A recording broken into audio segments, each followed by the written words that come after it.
they interpreted it one way, and literally the entire body of hobbyist community in the United States, which is like, a major organization, and then like a few 100,000 people would say, no, you operated within your rights. So they ended up finding me.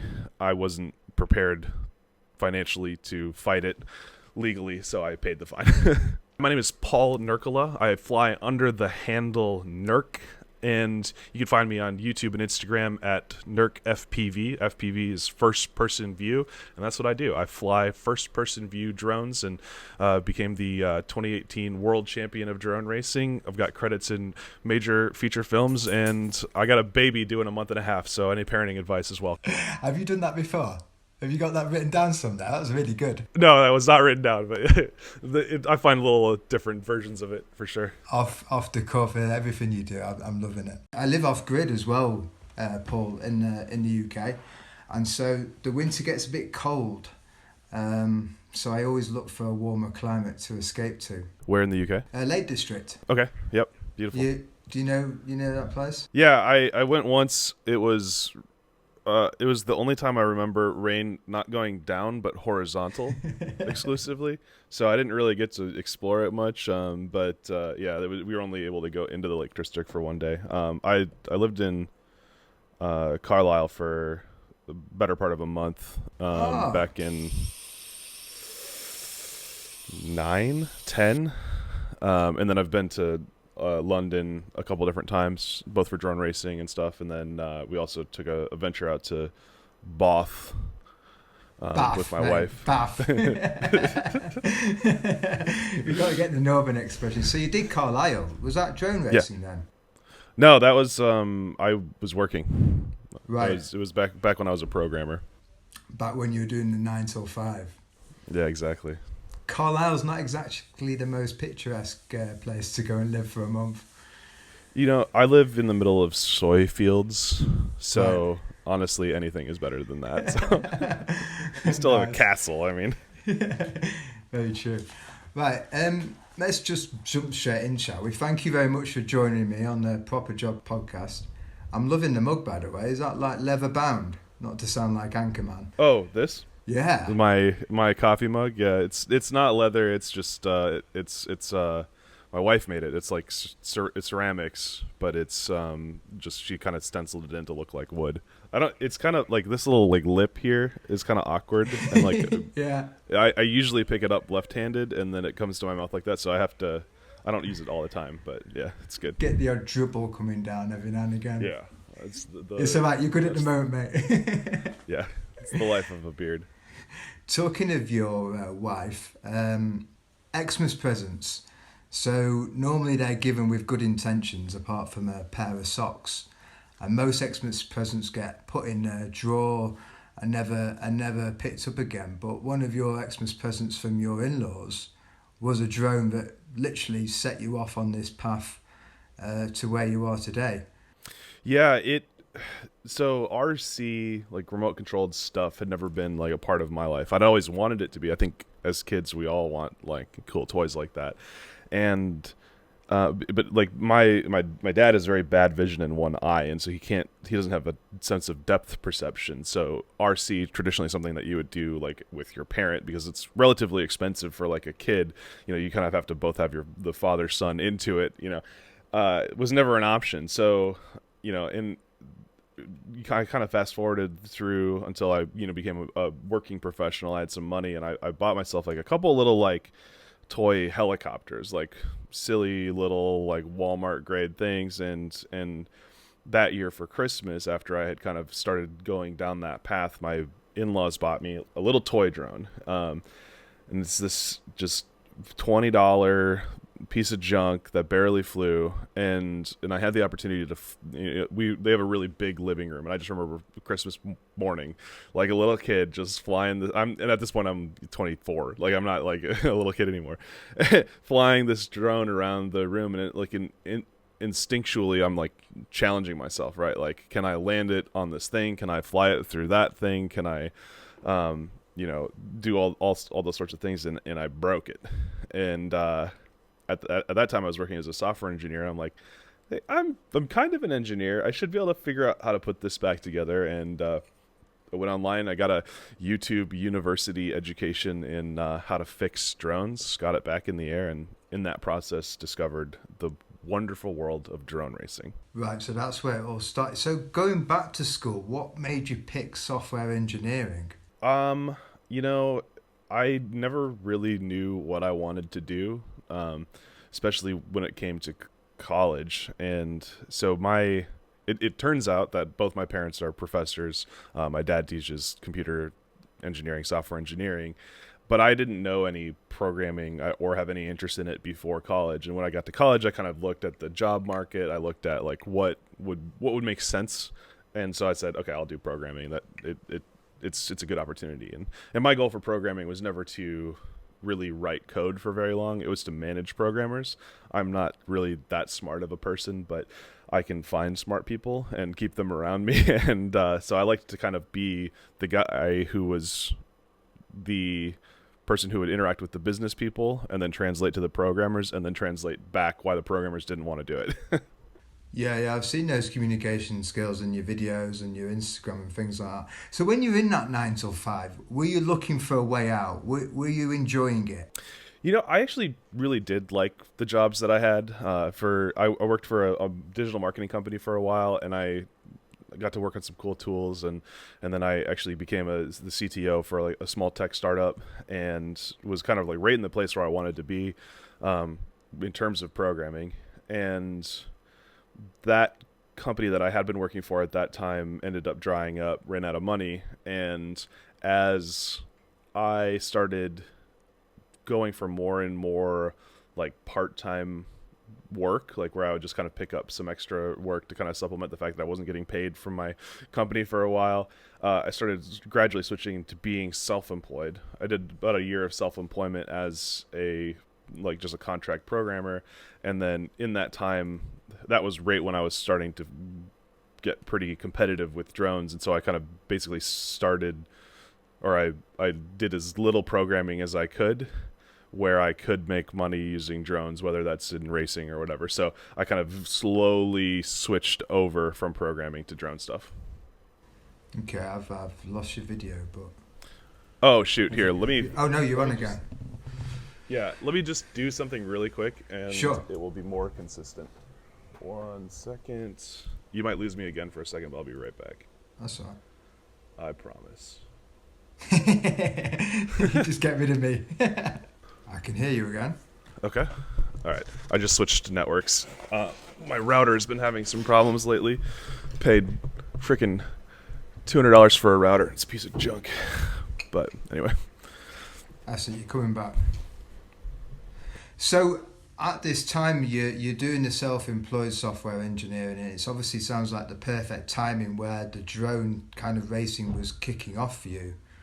But what made you so sure that, like, what? Tell me, walk me through how you made that switch. Was there a kind of safety net you had in place in terms of savings? Was it a bit of right? Well, I'm just going to jump off the cliff and see what happens. The That's hard to say. That's a great question. So at the time, I had been working for myself as a programmer. I was doing okay. Like I guess what was comfortable. The other thing I should say is I have a wife who has a pretty stable job as a nurse, so that's a really nice safety net.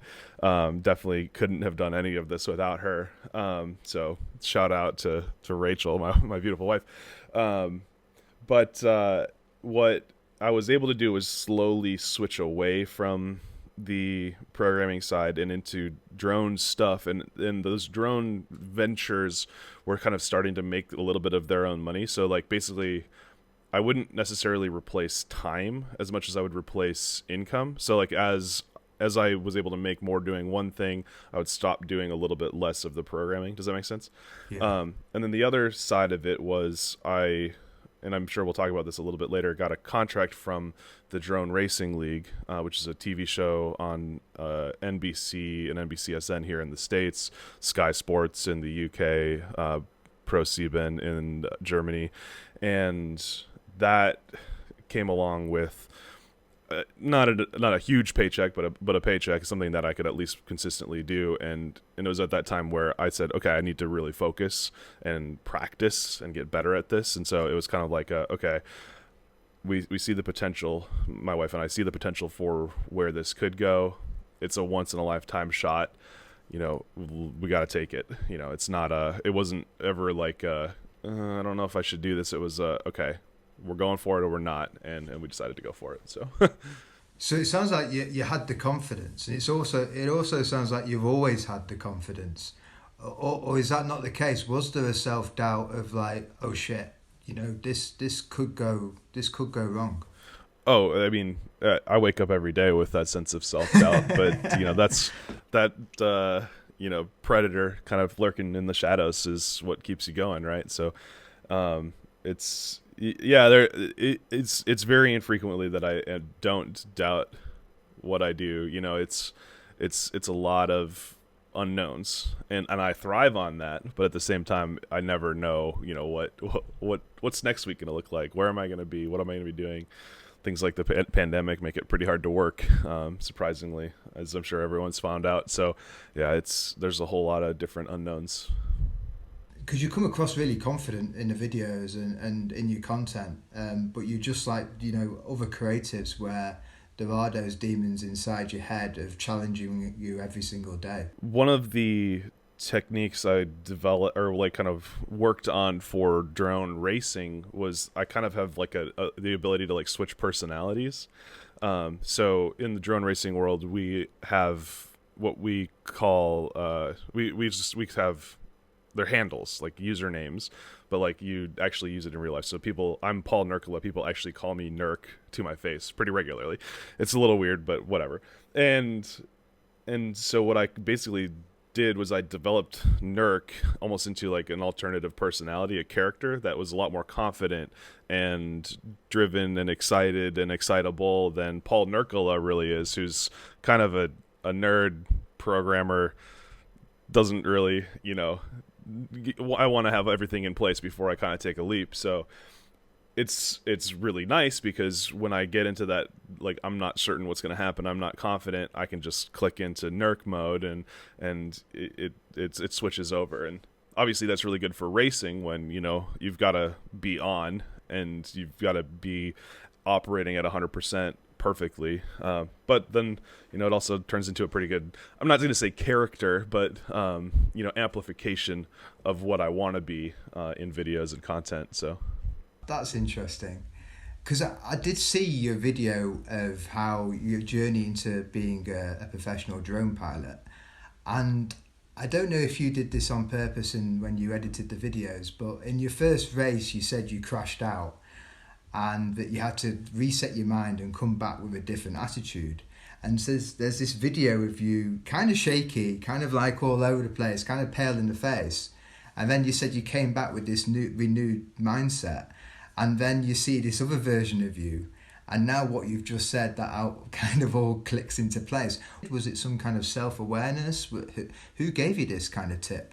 It's a combination of a lot of different things. I spent a lot of time reading books about like sports performance, golf. There's a lot of similarity between drone racing and golf. It's about repeatability, consistency, very, very minute specific movements and how to recreate those. A lot of racing content, whether that's like, documentaries on racing or reading books from like race car drivers.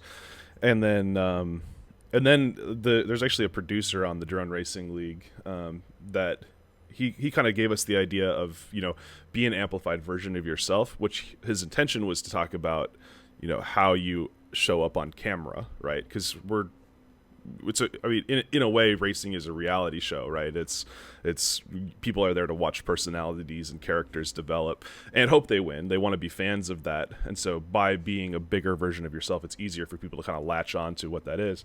But I took that and developed it not only into like what is an on-screen presence, but also into, oh, this is how I can also get into that zone where muscle memory is taking over instead of actually actively thinking about all the processes. And by kind of like figuring out how to just like make that snap happen and switch over, it kind of grew. So I don't. What happened between that first professional race, I got last, like 12th out of 12 people. Actually, there were more people. It was 16th out of 16. And then the next one was, okay, I know what not to do now. I can't do any worse than this. Let's put in a bunch of work and figure out how to flip that attitude for the next time out. And then the very next race, I was second place at the whole event. So I don't know if there was like a specific thing that did it, but all of that kind of led into like, okay, here's how we're going to do this. We're not going to suck anymore. We're going to figure this out. And I came back with a lot more confidence in the next race for sure. Because you said in the video a couple of times, you said the expression race your own race. And that interests me because it seems like you do that in life anyway. Like you kind of like set your own rules. Yeah.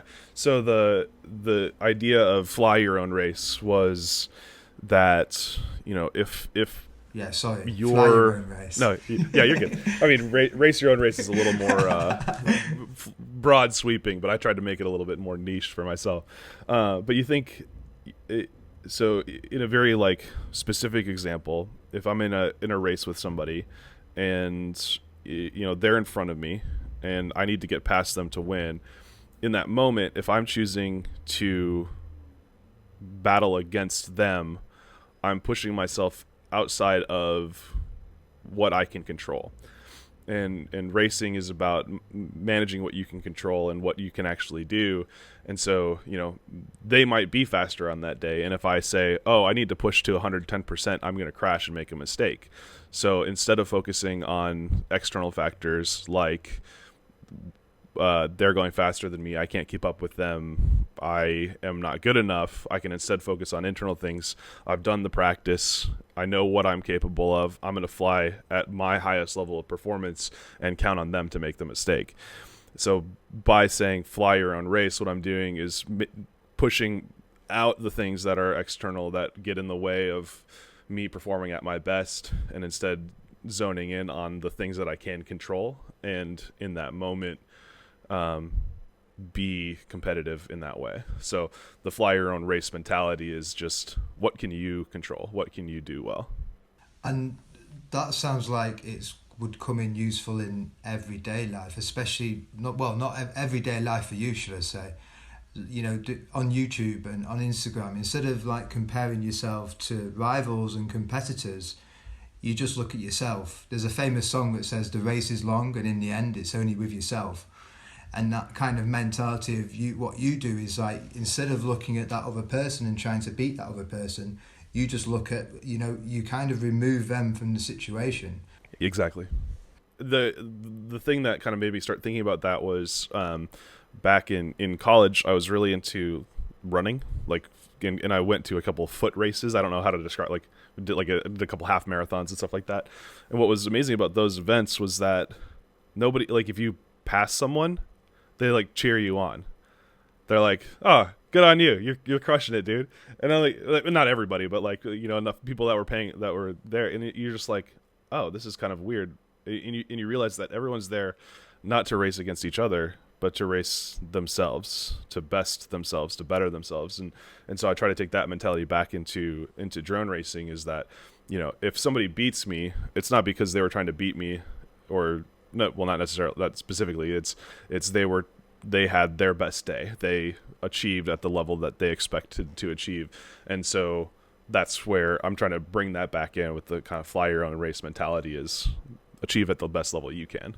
I'm loving the motto. I want to move on to the addictions, and I know it has negative connotations. It's normally associated with boozing, sex, drugs, you name it. But I've been talking to a lot of artists, and there's a lot of similarities. When I say artists, I'm creatives and professionals doing this same kind of things you're doing, and their addiction is their work. And I feel that it's like one of the key ingredients for people like yourself who are successful, or on the pathway to that kind of that journey. But how do you manage it? Because I know what it's like that when I'm sinking my work, my time into this, my girlfriend will be asking for a little bit of her time, friends, family, all kind of stuff like that. Can you tell me some tips for how you manage that? Is there a way you structure your day? Do you have set times to relax, for instance? Do you give yourself a certain amount of work time or social time? You know, I don't think I manage it very well. If I'm going to be honest, I like to push hard. I like to work hard. Um, I'm kind of addicted to the work as much as I am to the craft. Um, so it's not. So the way so I guess what I'm saying is I don't really manage it. I just kind of go until I can't, and then I fall asleep. It's whether that's in flying is not when I'm practicing for a race. It's not a I really want to go out and fly. It's a discipline. I'm going to wake up at 10. I'm going to be at the field by 11. I'm going to fly from 11 until 7 p.m. or 8 p.m. when the sun goes down.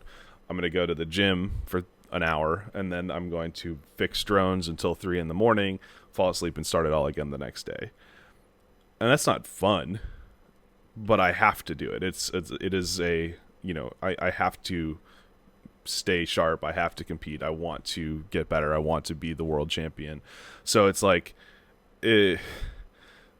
dive. I like the discipline aspect. I like the punishment. I don't know if that makes any sense. No, it does. So do you have a plan before you start the day then? So obviously for yourself, Paul, every day is going to be different. Yeah.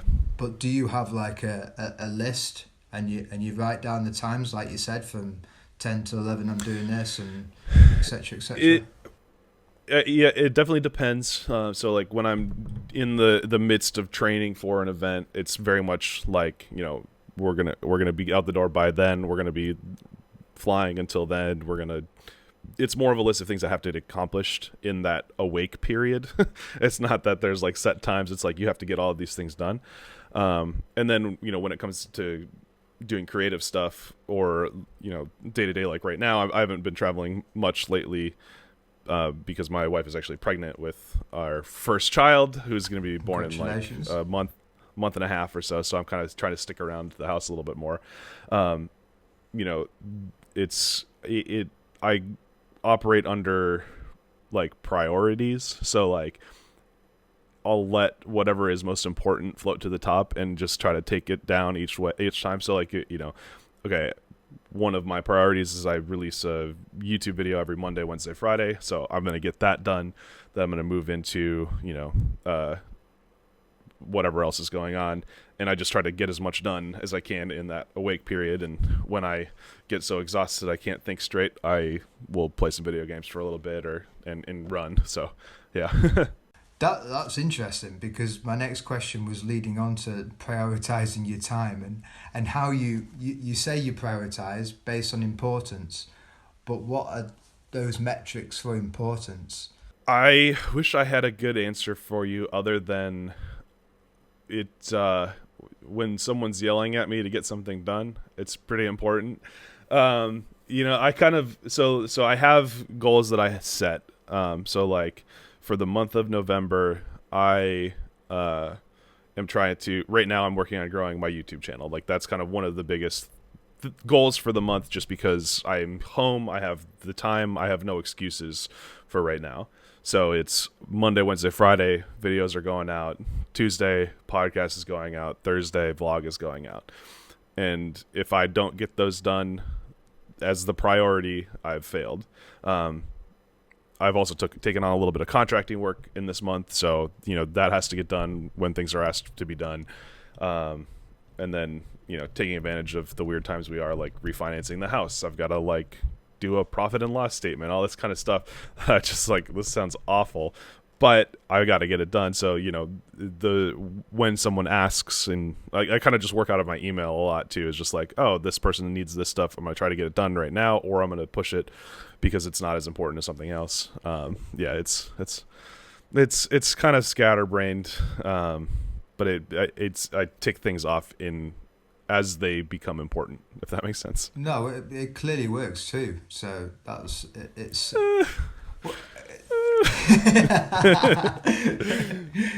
Depends on who you ask. Yes, my wife, it doesn't work very well.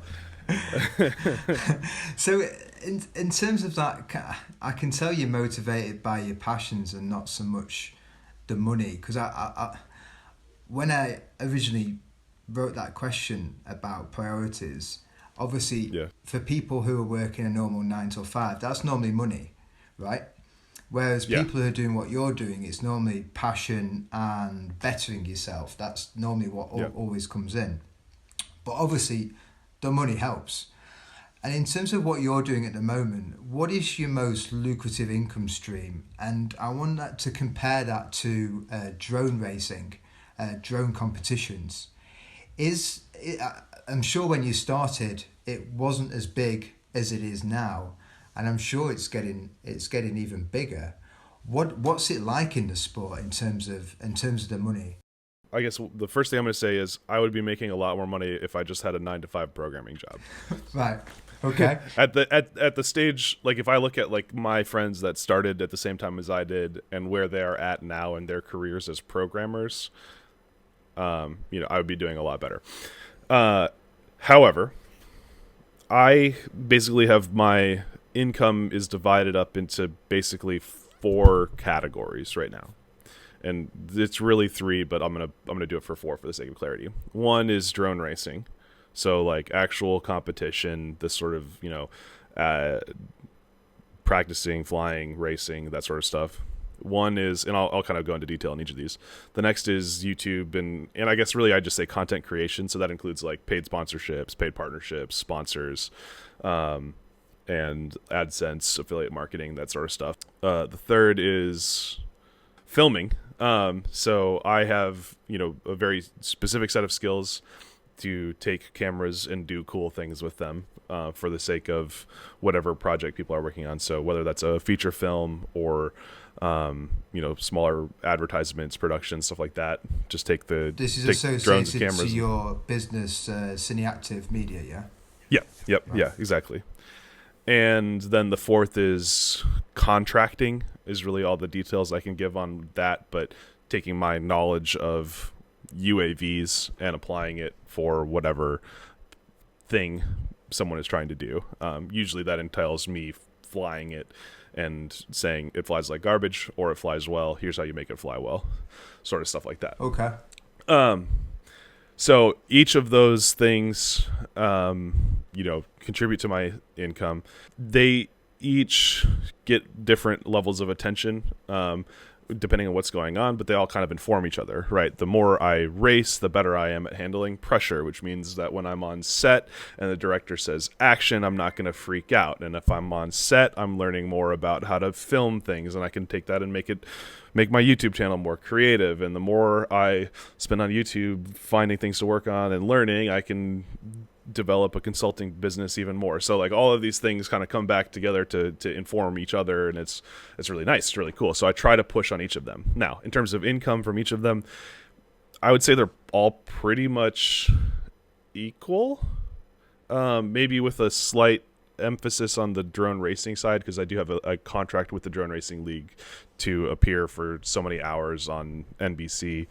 I can't disclose how much that is, but I would say it's not enough to live on and support my family. So I do more than just that, if that makes sense. It's kind of an associated question. I was listening to a podcast you did in 2018, and your opening kind of start, your introduction was, hey, just trying to find a living doing fun stuff instead of work stuff. And a shout out to that podcast, because I've looked at it. It was the Fly Life podcast. Yep. Yeah. Yeah, he started off. Yeah. You didn't know if it was recording or not. I had that like.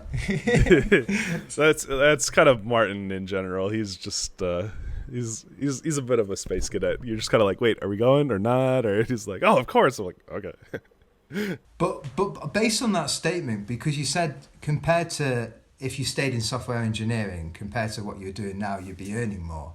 But then based on that statement, you want to be doing fun stuff instead of work stuff. But then at the same time, you said earlier in the conversation that you're almost a glutton for punishment. You don't get to do the fun stuff until you've worked hard, right? It's there. Yes, I get to travel around the world. I went to England for drone racing, but prior to that, I have broken so many parts. I have spent so much money. I have cashed in relationship dollars. I have spent hours just trying to get the perfect turn on the racetrack so that I don't completely botch it when I get there. But once you are in that moment, either in that race or at that location or visiting this place, the work that you did is kind of the spice that brings out the flavor of the opportunity to go somewhere. So like, one of my favorite memories of flying drones was we did a race in Munich, Germany. And after the race, my wife and I went to Switzerland with one of the pilots was living there at the time. And we went for some incredible hikes in the Swiss Alps. We brought the drones out and did some really awesome flights along, the mountains of the Swiss, or like the peaks of the Swiss Alps. And I'm kind of sitting there petting like a little mountain sheep that has the little bells like tinkling away. While my friend's flying this drone, I'm like, holy, can I swear on this podcast? Sure, yeah. Like, holy shit, we're here because of drones. Like, and in those moments, all of the blood, sweat, tears, dollars, relationship dollars that you have spent are immediately worth it, because it's now you're in that moment of, okay, this is what it's all about. And so, yeah, I'm a glutton for punishment, because I know that if I work hard at something, the rewards will come later, and that makes me excited about what potential could happen later. That makes sense, but I want to throw something back at you, because in the 9 till 5 job, the kind of what people are doing there is they reward themselves through holiday, or they will wait until they retire, which I always find is a really amusing thing that people say, like, I'm going to live my life when I retire. Yep. So for you, it obviously clearly wasn't fulfilling you, that kind of 9 till 5. I kind of I see what you're getting at, but I was fulfilled. I did enjoy what I did, and I worked really hard at what I did, and I liked it. But when I saw the opportunity to have fun along the way, to kind of enjoy the journey, you gotta go for that, right? Yeah. Okay. It is a lot of work, but like, I get to sprinkle in those fun stuff. Like, a day of work a few months ago was riding around in a Bugatti Chiron, which is a $4 million car. It's like, oh, this wouldn't never happen if I was sitting at a desk. Like, these kinds of things, you figure out that, if I can develop myself and build like my business, which is all four of those categories we were talking about, it gives me the opportunities to have more fun at work too, right? The more people that I can get watching, the more people are willing to let me come try their stuff, like, which I know sounds terrible, but those kind of experiences make it really fun to keep doing this. So other than sitting on top stroking your sheep and driving the Bugatti, I wasn't sure what you were going to ask me to stroke. I was like, I don't know where we're going with this one, man. This is the After Hours podcast. Yeah, there you go. So when you do it within your film company, Cinematography Media, what is the coolest thing you've done there? Oh, the coolest thing that I've done was just recently. I got to work on my first feature film. So I don't know what details I'm allowed to say, But it was like, like a film with like a major, multi-million-dollar budget, and with top name actors and stuff like that, and they wanted me specifically to come fly a drone for some scenes.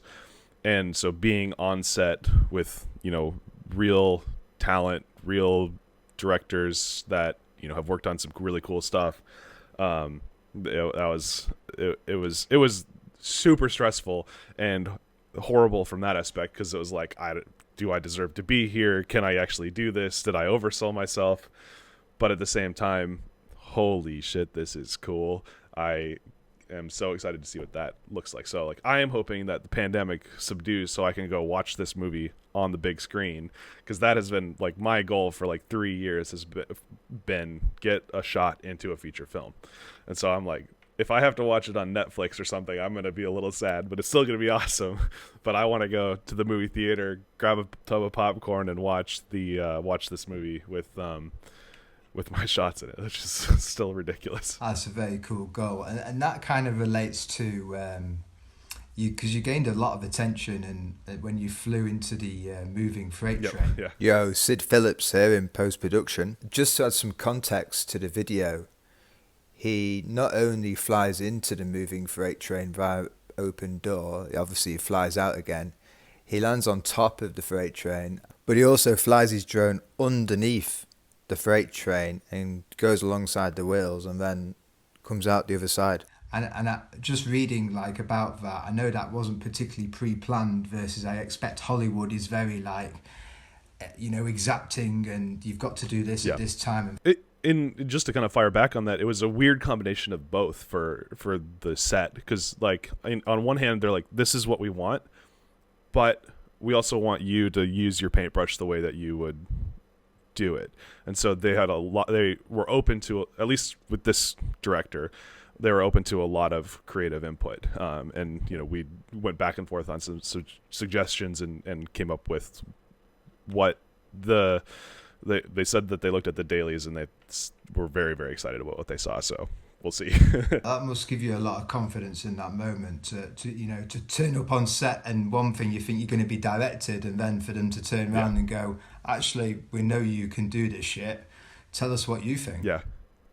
It helped a lot. I was genuinely very, very nervous because it was my first like big set. I mean, like 200 people, just standing around with multi-million-dollar cameras, or not. I mean, hundreds of thousands of dollar cameras, and then here I am with my like garage built. I'm not gonna say toy, but pretty much a toy compared to what they're working with. And but the director and the director of photography were both very like, hey, we're excited. We know that this is a unique situation. What do you think? Here's our ideas. Let's work on it together. And they were and maybe I got really lucky. Maybe I don't think that always happens, but I was really, really grateful for they supported me. They were like, let's work together on this. Let's get it done. And I was just like, all right, this is good. It helped with the confidence. That's for sure. Yeah. I bet that sort of self-doubt for at least that day was removed for a little while. So yeah, absolutely. Going back to that freight train, has that given you these kind of moments where you kind of dream of shots you want to create? Yeah, I have lots of shots that I still want to do. And I some of them I can't for like legal reasons, I guess, like it would violate airspace restrictions or whatever. And then some of them are just like, I don't have the process or money or people in place to make it happen, or the contacts. Like I would love to work on Red Bull Rampage, which is like they go out in somewhere in the western United States, and they have this like insane line down the ridge of a mountain where like if they make one wrong move, they're toast. But it's just some of the most epic like huge air, like big jumps and stuff like that. I really want to get a drone in there and like film that sort of thing, but I just don't have the right people to talk to, like, hey, like let me come on out. And there's also guys in this space that are also very talented at flying drones, and so I gotta kind of compete with them to get work too. So it's it makes it tricky, especially for such a niche thing. Where was I going with that? So there are tons of different things that I definitely still want to do. Not necessarily because of the train video, but just always thinking about what's the next thing? What can I do to impress people? What can I do that would be really fun to work on? What can I do to get to the next level?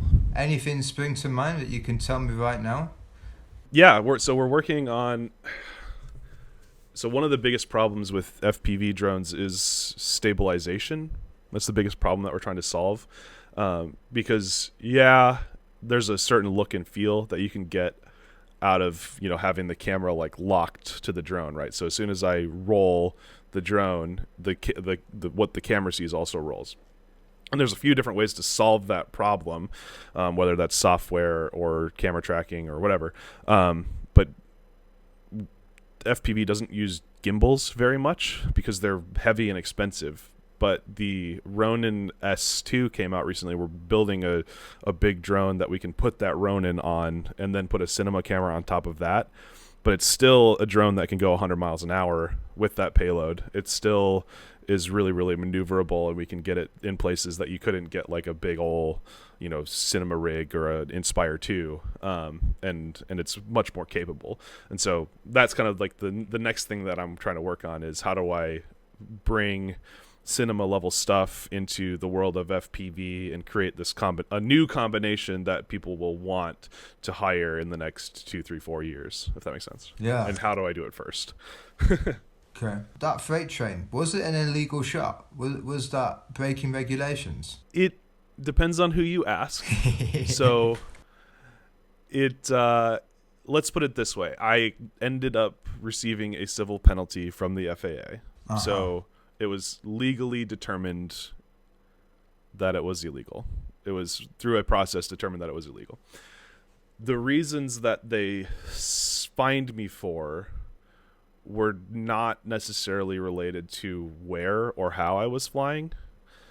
Basically, in the United States, you are allowed to operate a drone or an RC aircraft for hobby purposes pretty much anywhere.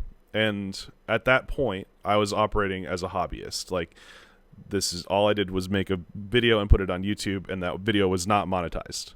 So it's not a commercial thing. It's not a, stuff like that. But because the video got so much attention, the FAA found it, said, oh, we have to, make a, what's the word I'm looking for? Make an example out of him because it's perceived dangerous. And in their defense, like, it was not the most responsible thing. I absolutely agree. And so what they fined me on was that I was operating with FPV. So I was wearing goggles over my eyes, which meant that I didn't have line of sight on the drone. And as soon as I do that, I am now operating under Part 107 principles, which is the commercial use of drones in the United States. And as a result, they then read the riot act of all of the Part 107 guidelines that I was violating by, operating over top of something, by operating outside a visual line of sight, all these sorts of things. So, but that was all down to how you interpreted one line of one piece of legislation. Wow. Okay, so yes and no. It was like, it was irresponsible. I would not have said it was illegal. Just to summarize until they told me it was illegal. Because nearly 2 years ago, I don't know if you heard about this in the UK, but Gatwick Airport got shut down for nearly 2 days because people were playing around with drones. And there's actually a thing on my Instagram. I did an animation about that when I was in my kind of weird animation days. I found it quite funny. I don't think that, because there's this kind of like David versus Goliath moment. Obviously, it's probably not funny for all the people who wanted to go on holiday for those 2 days. But what I'm trying to get at is, I won't ask for your opinion, as clearly you're an upstanding citizen and won't break the law. We'll ignore that. I try to be. That last part you said. I mean, like, I learned a lesson in that, right? It's I very much more measured now on when and how I fly. And I do have my Part 107. I have my commercial operator's license. And I look out for that, right? That's that little piece of plastic is my primary source of income at this point. So I have to abide by the rules, and I encourage everybody else to do so. So yes, I did. And honestly, like, I have a lot of shame over the train video, because when I did it, nobody thought twice about it, right? It's a train. It is literally a multi-million ton piece of equipment, and this is a 500-gram drone. It's not going to hurt anything. We're going to be fine. But, at the same time, the way it was perceived and then how many people saw it, that combination is like, okay, that's a little, I understand from that perspective. So I've chosen instead to find pride not in the flight itself, because I guess I have shame of that, but instead find ways to, I'm glad about how many people it's brought into the hobby. Probably a couple times a week, somebody will message me on Instagram and be like, hey, I started flying because I saw this video.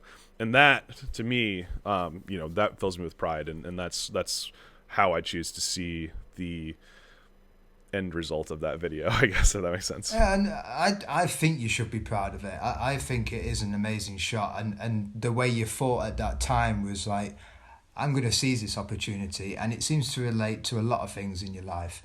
But as a typical government, and be this in the US or the UK, regulations have really clamped down on that. And I agree with you, there are good things because of that. But have you seen regulations tighten in the US, and has that impacted you in terms of like work? Yeah. So regulations tightened down probably, I would say, just before 2017, and then from 2017 to about 2019 they pretty much remained the same. And then in 2019 they introduced what they're calling the Faa Reauthorization Act, which the goal of which is to make sure that all drones are registered and follow some sort of protocol for entering U.S. airspace.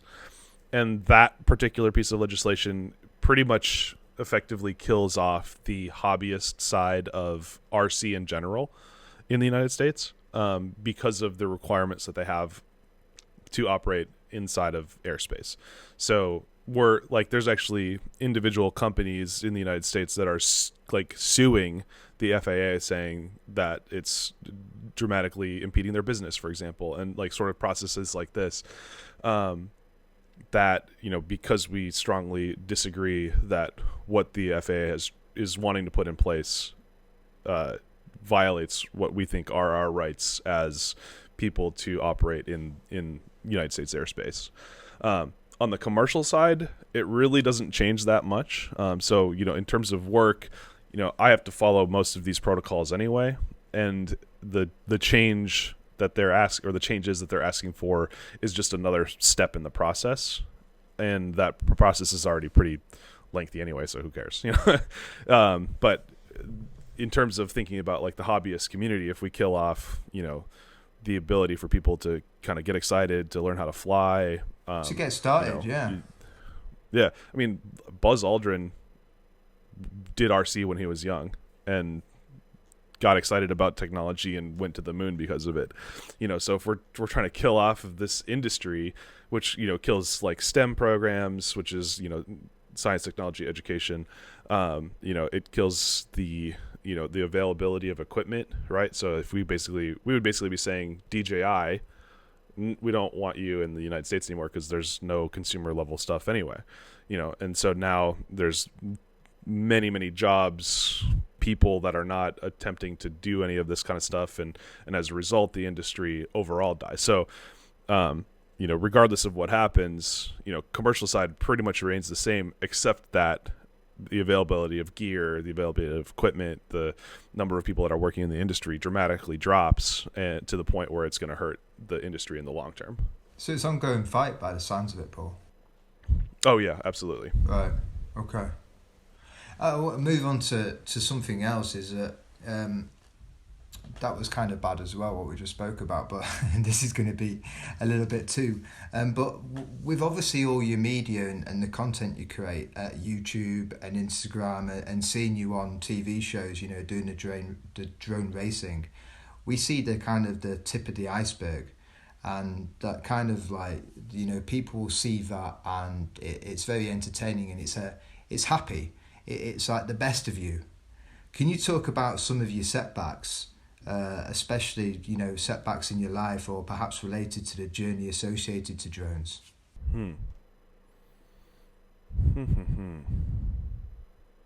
Yeah, I'm trying to think of like concrete examples. Like, every day has a setback, and but they're insignificant, right? It's just another part of that grind. Yeah, so maybe a good example would be the pandemic, right? So the especially in the United States, overnight the filming industry was pretty much just lopped off at the head. Right there, we can't have this many people in one space, especially in an industry that's very controlled by unions. So, where they're kind of setting the rules, setting the pricing, on all that kind of stuff. It's very, it became very quickly very hard to work in this industry. So, that in basically what I was planning on for 6, 7, 8 months now worth of income is now pretty much unavailable or is extremely hard to find because not very many people are trying to film stuff. It's starting to happen again now, but for the last 6 months it hadn't been. So I looked at that and I said, I could do a couple different things. I can go get a real job and just like try to get some work, get through this, or I can double down on what I'm doing and try to make it happen. So, at basically starting March 1st or something like that, I made a checklist for every single day, and that checklist had two things on it: publish a video, exercise. And those are the only things that I had to get done each day for the month of like March, April, May, like the kind of the heart of pandemic. And for about 2 months, every weekday I put out a video every day, and I ended up running like a 18-mile run by the end of that period, just because I said this is what I'm going to do, and I was able to make the YouTube channel grew significantly. I think in this year alone I went from like 60,000 to 100,000 subscribers. And then I was able to bring in enough income between YouTube, affiliate marketing, and that sort of stuff to kind of sustain the place in life that I am. So, when you're kind of face down with those sorts of things, you figure out, how do I make an opportunity out of this instead of let it consume the fact that I can't do what I wanted to be doing. And I think that opens up some interesting doors. I've done, like, for example, I've done a little bit of marketing on, for the filming side, and saying like, hey, just saying like drones are the ultimate socially distanced filmmaking tool, right? I don't have to be anywhere near anybody and I can still film them, like, which is mostly just to get a laugh out of somebody. But at the same time, they're like, oh yeah, that's a good point. So You talk about running and posting a daily video, and I'm hearing kind of like I'm not in a weird way, but I'm smelling Casey Neistat a little bit, and I see that kind of thing in your videos too. Is he an inspiration for you? Yeah, I mean, I think anyone that's doing stuff on YouTube is inspired by especially like 2018, 2017 Casey Neistat was, but more than it was like directly inspired by what he's doing, it's more about how he does it. Thinking about like the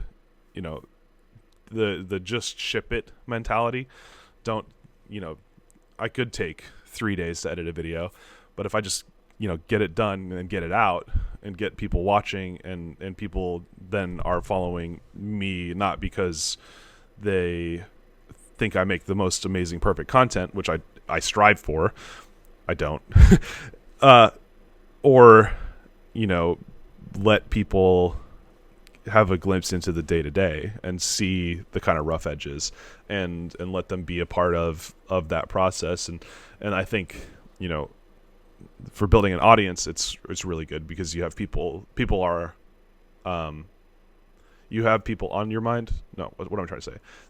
You're on their mind every single day for a little bit, and you develop fans as a result of that. And then not only that, but it seems like the YouTube algorithm rewards quantity in a way that allows you to kind of sustain that pace. And so it made sense that if I'm not doing anything else, I might as well continue to grow an audience, because when everything starts back up, I have more people with their eyes on, more people that would potentially want to hire me, and it becomes a really powerful marketing tool to create more opportunities in of itself. Good answer. Good answer. So it's being authentic, because I want to know then on that case, Yes. it's like, given you do come across as a perfectionist in some of these things, you strive to be the best. How do you then decide your cut-off point? Is it like at the stroke of midnight that you finish editing and you're like, right, well, I can't do any more because it's the next day? It's a feeling, really, more than anything.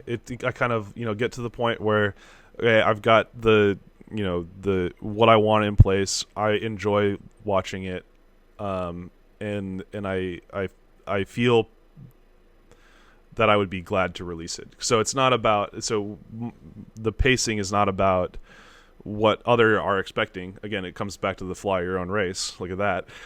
It's does what am I happy with what I've produced? Do I like how this is? Do I like how it looks? Would I enjoy watching this? Yes to all of those. Ship it. Don't waste time perfecting when it should just be out. Now, strive for perfection, but when it meets your expectations, your goals. So you talk about discipline a lot in that as well then. Yeah. Because someone who wants to go down, like kind of get into drones or even filming for that matter, that's some great advice what you just said there. I always want to like avoid people will recommend equipment, for instance, and I always have that phrase in my head, all the gear, no idea. For me, it relates down to kind of the story you're trying to tell. And if you're trying to tell a good story, you're 99% of the way there. Is there anything else that you'd like, anyone who wants to get into drone racing or drones or filming, would you build upon any of the advice you've previously said? Any specific points? Yeah, absolutely. I'm going to rewind back to gear for a second. I, as an experiment for like a month, filmed everything on a Osmo Action, like a DJI, like it's basically a GoPro. Nobody noticed. Nobody cared. They were interested in the story. And like maybe like one or two people were like, huh, this is kind of looking a little weird. But like for the most part, it was just like, I stepped down from a $4,000 camera and did like a $300 camera, and people were like, nobody gave a shit because it was all about the story. So for people that are just getting started, it's going to sound really, really corny, but fly your own race. If you're wanting to make content, make it for yourself. Don't make it for others. Even now at just over 100,000 subscribers, and I love having people. I see a lot of really positive comments. People are excited about things that I've done. I still get cut by negative comments. Like it sucks still. I've been thinking about one for the last 3 days that I cannot get out of my head. And it was unjust and unallowed, but I still can't, I can't push that out. So in order to not succumb to that negative feeling, if you are happy with the work you do and you make it for yourself and you put it out for you and not worry about the number of views it gets or the comments that you get or how many likes and dislikes, you're still going to be happy, right? Because you have done the work for yourself. Beyond that, specifically in drones, my biggest advice is don't be afraid to crash. You're going to crash your drone. You're going to break it. I'm going to tell you right now, no matter how much you want, you're going to destroy it. And I probably crash now more than I ever did because I continue to push the limits, right? I try to, once I get confident with something, I'm like, oh, well, what's the next thing I can do? How can I destroy this now? And so if you embrace the mentality of not protecting your gear, I mean, be safe, be responsible, but, if you get the mentality of this is disposable and it's here purely for my enjoyment or for the shot that I'm trying to get, then you're going to develop your skills a lot faster. Yeah. Those are my two biggest pieces of advice for people that want to get into YouTube and or drones. We've spoken about YouTube. We've spoken about your business.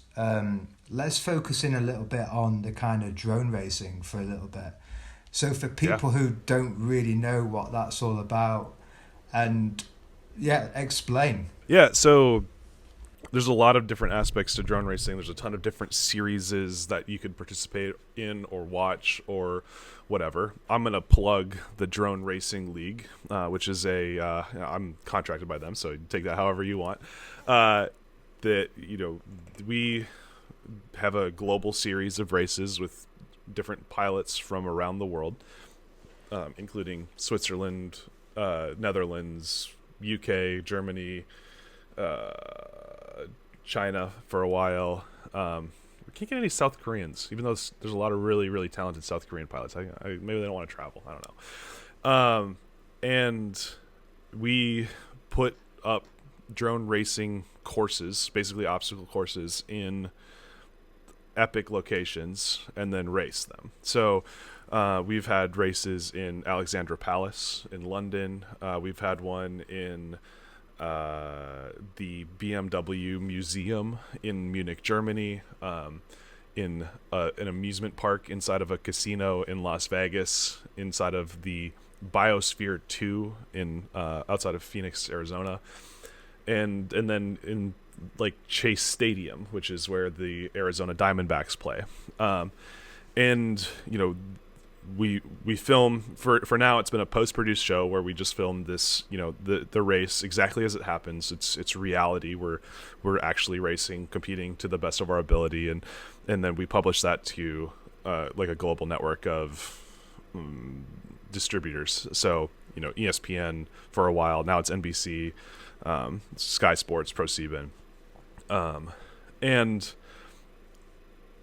as we've continued to develop the league, we're actually aiming towards more live in-person racing. So when we were at Chase Field, we actually had an audience of 4,500 people in person. This is before the pandemic, watching the drone race live. And, like people are like screaming out, oh yeah, get up, Nurk, like as you're, racing a drone through a stadium. Like, it's like, this is ridiculous. But so drone racing kind of is just taking the the oldest sport known to man, racing, and bringing it into the 21st and soon to be 22nd century by making a league around that. And is that growing? Is that getting bigger? Like, I suppose you can't really tell me about the TV audience numbers, but are you getting a sense that it's gaining momentum? I do get a sense that it's gaining momentum. The kinds of things that I would point at to prove that are things like, we're going more and more live. So like our first audience was at Alexander Palace. Actually, we had about 1,000, maybe 1,500 people there. And then fast forward to this year, we were overbooked. Like, we sold out all of our tickets and then tried to add more seats at the last minute for 4,500 people in Arizona. And I would imagine that we're looking towards like 10,000 people in person for races coming up, once we get out of this weird situation that we find ourselves in. And you see that continue to grow. The Drone Racing League, for example, has, I think, just completed a third round of funding. So like they're like in the 30-40 million dollar valuation range. We just hired Rachel Jacobson, who was the in charge of marketing for the NBA. She's our new president. So like things like that point to growth. We're not at that point. They can't just be spending money for nothing. There's got to be some sort of point of return at that point. So in my opinion, the pro drone racing scene is continuing to expand, and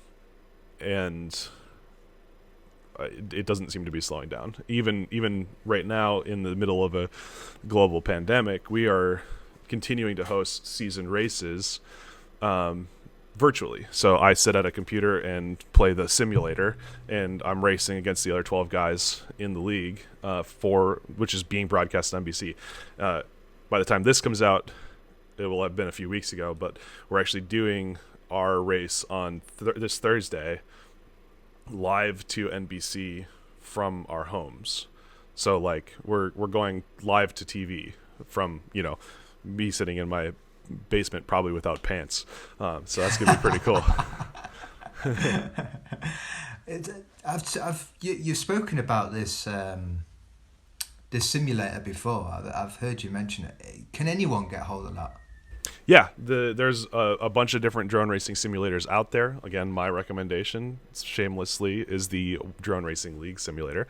It's available on Steam for, I think it's on sale right now actually, but like usually $20, $10, and then it also just got released to Xbox Network, so you can download it on your Xbox and play the simulator. To give a little bit of a glimpse, I know you've spoken about it a lot, but what does a day in the life look like for you? Because I watched your video on what one, but so you were trying to get a replacement for your GoPro.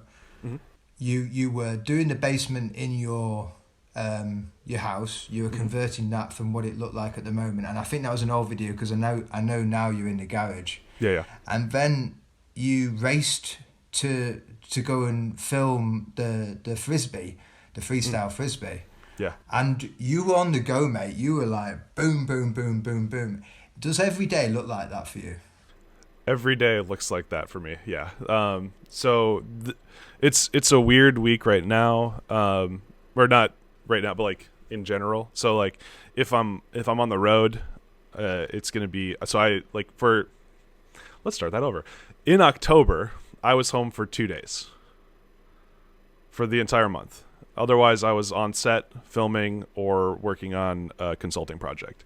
I also had a very brief vacation, like a baby moon with my wife in there that I kind of tied into the beginning end of one of those travel stints, which is good. We definitely need that once in a while. So, when I'm on the road, I'm on the road. Like I try to like book everything in a row. Like I'll fly from, like recently I flew from Indianapolis to Utah to Texas to Boston and then back home for 3 different things. So I try to kind of keep everything there. Then when I'm home, it's mostly about content creation. So yesterday, got up at 7 a.m. I usually take like an hour in the morning to just like not drink some coffee, scroll through TikTok, whatever, and then probably 8 to 1 o'clock, I filmed and edited a video for that day, so put it out.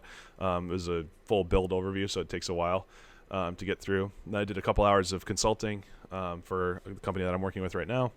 And then we filmed 2 episodes of our podcast called The Good Flight, which is very focused on pulling stories out of the drone industry, which consumes about 5 hours. I'm back on my exercise every day goal, so went for I think I did 4 miles that day run, which that consumes like an hour and a half worth of like, I gotta get dressed, stretch, run, shower, all that stuff. And then I got back and started editing for the next day. So you're talking 12 hours straight, back to back to back. Closer to the end of the evening, I might pull out my sim racing, like car racing rig, and get like 30 minutes of just zoning out time, and then boom, out, wake up at 7 again the next day, start. That kind of exercising, have you seen your game improve since you started doing this exercising? Absolutely. Yeah. By, when taking those 30 minutes to just think and to kind of get some of those good chemicals flowing around is so good. Like if I'm feeling stressed, I go for a run. Everything comes back into perspective, and it's so good for you. The last question? What are your aims for the future? So right now, I am my biggest holdback, if that makes sense. So so I'm trying to build a business essentially out of all of these different things, but all of them require my 1-to-1 attention. So I'm trying to figure out, how can I 10-to-1 myself? How do I multiply myself to be more available? Whether that's hiring people to help me work on the content, which I have done. I've made my first hire basically to help me edit content and stuff like that. And I'm going to talk about it in terms of money, but it's true for everything. I can only make as many dollars as I have hours available right now. There's no way for me to expand on that. without putting in more time, and that's not sustainable. That doesn't increase anything for me. So now I'm trying to figure out, how can I take the brand and the attitude and the knowledge and that stuff that I have spent all this time developing and help it expand to, on one hand, make a little bit more money, but also on the other hand, to reach more people, to get in front of more people, to bring drone racing, more and more audience and awareness and all this kind of stuff. And so the future looks like me trying to answer that question. How do I take myself from a 1-to-1 relationship with stuff and make it into a 10-to-1 relationship? And I don't know how to do that. So if you have any ideas, I'm all ears. But that's kind of where I'm at with that. So it's kind of like releasing control a little bit, because I presume you watched the YouTube channel Flight Test. Yeah. Oh yeah. Mm-hmm. Yeah, I'm a big fan of that show, and they've got like maybe 6-7 presenters. Yeah. Have those kind of ideas floated around your head in terms of like having that kind of, because it's a very similar thing, and they're growing, and they've got a great community with the kind of events they go on, and they've got the golf course, which is like an awesome spot to go and fly their planes. Yeah, I actually went there and collaborated on a video with them. The Millennium Falcon episode was really fun.